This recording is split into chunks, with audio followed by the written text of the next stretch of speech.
Hello बच्चों. So this is a comprehension type question. Let us see the question.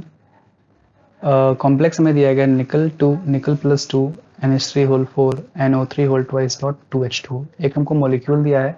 इसके बारे में कहा जा रहा है दिस मॉलिक्यूल में हैव टू अनपेयर्ड इलेक्ट्रॉन्स. या तो इसमें दो अनपेयर्ड इलेक्ट्रॉन्स होंगे और जीरो अनपेयर्ड इलेक्ट्रॉन्स होंगे. ठीक. And measurement of magnetic moment helps us to predict the geometry. तो हमसे कहा गया कॉम्प्लेक्स में दिया गया है. इस कॉम्प्लेक्स में आइदर दो इलेक्ट्रॉन्स होंगे जो अनपेयर्ड होंगे या फिर एक भी अनपेयर्ड इलेक्ट्रॉन नहीं होंगे. और हम क्या करते हैं मैग्नेटिक मोमेंट जब मेजर करते हैं तो उससे हमको पता चलता है इसमें कितने अनपेयर्ड इलेक्ट्रॉन्स होते हैं.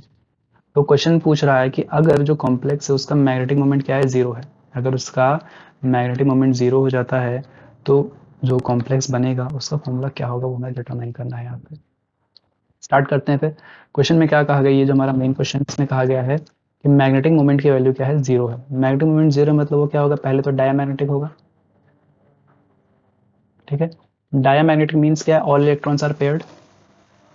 All electrons are paired. सभी इलेक्ट्रॉन्स अगर पेयर्ड होंगे मतलब क्या, नो अनपेयर्ड इलेक्ट्रॉन्स. कोई भी इलेक्ट्रॉन पेयर अनपेयर्ड नहीं है.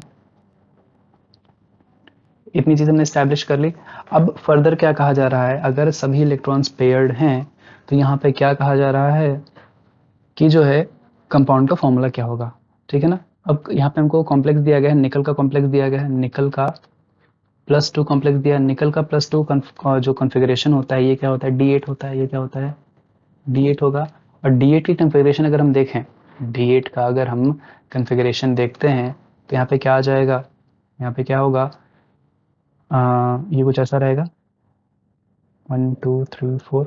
तो 1 2 3 4 5 6 7 8, ये तो ऐसा रहेगा. अगर बात करें यहाँ पे हम कि ये कौन कौन से ऑप्शन में दिए गए हैं, पहला ऑप्शन में हमें दिया है कोऑर्डिनेशन नंबर 4 है. दूसरे में क्या है, कोऑर्डिनेशन नंबर यहाँ पे 4 ही दिया गया है. तीसरे में क्या दिया है, कोऑर्डिनेशन नंबर 6 दिया है. ठीक है. और फोर्थ ऑप्शन में भी क्या दिया है, कोऑर्डिनेशन नंबर 4 दिया है. यानी कि जो कंपाउंड है हमारा वो या तो कोऑर्डिनेशन नंबर 4 में होगा तो वहाँ पे टेट्राहेड्रल या फिर स्क्वायर प्लेनर ज्योमेट्री हो सकती है उसके पास, या कोऑर्डिनेशन अगर 6 है तो उसके पास क्या होगा, वो ऑक्टाहेड्रल फील्ड ऑक्टाहेड्रल ज्योमेट्री रखेगा. तो यहाँ पे देख लेते हैं इसकी स्प्लिटिंग कैसी होती है. फिर यहाँ पे हम इसकी स्प्लिटिंग देख लेंगे. अगर हम बात करें टेट्राहेड्रल, सॉरी पहले ऑक्टाहेड्रल फील्ड से अगर बात करते हैं तो ऑक्टाहेड्रल फील्ड में क्या होगा, ये ऑक्टाहेड्रल फील्ड में इन ऑक्टाहेड्रल फील्ड में D8 होगा. स्प्लिटिंग कैसी होती है उसकी, ऊपर EG सेट होता है, नीचे T2 सेट होता है, T2G सेट होता है. यहाँ पे जब 8 इलेक्ट्रॉन्स फिल करेंगे तो 1 2 3 4 5 6 7 8. यहाँ पे ये मैटर नहीं करता है, D8 कन्फिग्रेशन में ये मैटर नहीं करता है. आपके पास स्ट्रॉन्ग फील्ड लिगैंड हो या वीक फील्ड लिगैंड हो, चाहे आप स्ट्रॉन्ग फील्ड लिगैंड ले लीजिए चाहे वीक फील्ड लिगैंड ले लीजिए, D8 कन्फिग्रेशन में जो ऑक्टाहेड्रल फील्ड होगी उसमें हमेशा ही नंबर ऑफ अनपेयर्ड इलेक्ट्रॉन दो प्रेजेंट रहेंगे. ठीक है ना. तो यहाँ पे मतलब क्या, जो ऑक्टाहेड्रल फील्ड उसमें क्या है, कुछ भी कर लीजिए, चाहे स्ट्रॉन्ग फील्ड लिगैंड हो चाहे वीक फील्ड लिगैंड हो, अनपेयर्ड इलेक्ट्रॉन हमेशा प्रेजेंट रहेंगे. बट क्वेश्चन में कहा गया है कि मैग्नेटिक मोमेंट जीरो है, जिसका मतलब क्या है, अनपेयर्ड इलेक्ट्रॉन कितने होने चाहिए, जीरो होने चाहिए. यानी कि जो हमारा कॉम्प्लेक्स है वो ऑक्टाहेड्रल फील्ड में नहीं है, मतलब उसका कोऑर्डिनेशन नंबर 6 तो नहीं हो सकता. कोऑर्डिनेशन नंबर 6 नहीं हो सकता तो ऑप्शन सी हमारा एलिमिनेट हो गया. अब या तो कोऑर्डिनेशन नंबर 4 हमारा होगा, ये तो कंफर्म है, बट इसमें या तो टेट्राहेड्रल होगी वो कॉम्प्लेक्स या तो स्क्वायर प्लेनर होगा.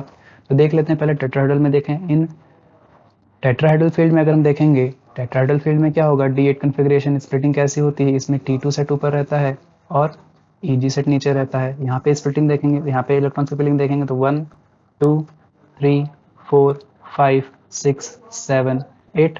या फिर अगर हम दूसरा अगर एज्यूम कर लेते हैं यहाँ पे जो है, अगर हम एज्यूम कर लेते हैं यहाँ पर कि स्ट्रॉन्ग फील्ड कंसेप्ट अगर लगा भी लेते तो भी क्या होता है, 1 2 3 4 5 6 7 8, तो भी यहाँ पे कोई फर्क नहीं पड़ता.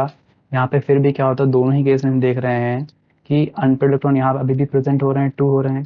बट क्वेश्चन में अगेन फिर से कहा गया है मैग्नेटिक मोमेंट जीरो मतलब अनपेयर्ड इलेक्ट्रॉन जीरो है. तो यानी कि ये टेट्राहेड्रल फील्ड भी हमारा नहीं होगा. तो टेट्राहेड्रल भी फील्ड नहीं होगा हमारा, यानी कि जो मेरा कंपाउंड है वो क्या होगा, वो हमारे स्क्वायर प्लेनर कॉम्प्लेक्स होगा. तो स्क्वायर प्लेनर कॉम्प्लेक्स में देख लेते हैं. फिर इन square planar complex, square plane complex में जो क्रिस्टल फील्ड होती है उसकी स्प्लिटिंग कैसी होती है वो भी देखें. अगर हम यहाँ पे तो जो डी ऑर्बिटल होता है वो कैसे स्प्लिट होगा, ये क्या है, ये मैंने टेट्राहेड्रल बनाया है पहले. ठीक है, फर्दर इसमें क्या होता है स्प्लिटिंग, यहाँ पे क्या होता है d y z, d z x, ठीक, ऊपर क्या होता है डी एक्स वाई, ऊपर क्या होता है डी एक्स वाई। यहाँ पर जो एक्सियल वाले होते हैं इसमें d x square minus y square ऊपर चला जाता है, और जो डी जेड स्क्वायर है वो यहाँ चला आता है। अब इसमें अगर हम 8 इलेक्ट्रॉन्स फिल करें, यहाँ पे डी 8 हमको फिल करना है ना, तो वैसे तो यहाँ पे कितना था 1 2 3 4 5 6 7 8, यहाँ पे तो चाहे स्ट्रॉन्ग फील्ड हो चाहे वीक फील्ड हो ऑक्टाटल में तो कोई फर्क नहीं पड़ेगा। बट अगर बात करें स्क्वायर प्लेनर में क्या होगा, यहाँ पे 1 2 3 4 5 6 7 8, तो यहाँ पे हम क्या देख रहे हैं कि स्क्वायर प्लेनर कॉम्प्लेक्स में D8 कन्फिग्रेशन देख रहे हैं, तो कुछ इस तरह से फिल होगा।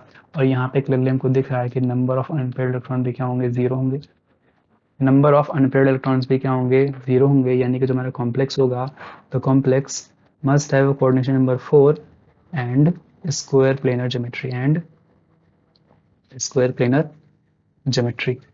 तो ऑप्शंस में हमको यही खाली देखना है कि कौन सा कॉम्प्लेक्स है जिसका जो है स्क्वायर प्लेनर ज्योमेट्री होगी और उसका कोऑर्डिनेशन नंबर 4 होना चाहिए। अब यहाँ पे जो ये पेयरिंग हो रही है, ये पेयरिंग किस वजह से हो रही है, तो क्योंकि यहाँ पे क्या होगा, यहाँ पे अगर हम देखें तो जो लिगेंड्स हमारे यहाँ पे क्या दिए गए हैं, दो लिगेंड्स हमें यहाँ पे दिए गए हैं ना, एक हमको लिगेंड दिया गया है NH3 और एक लिगेंड हमें दिया है NO3।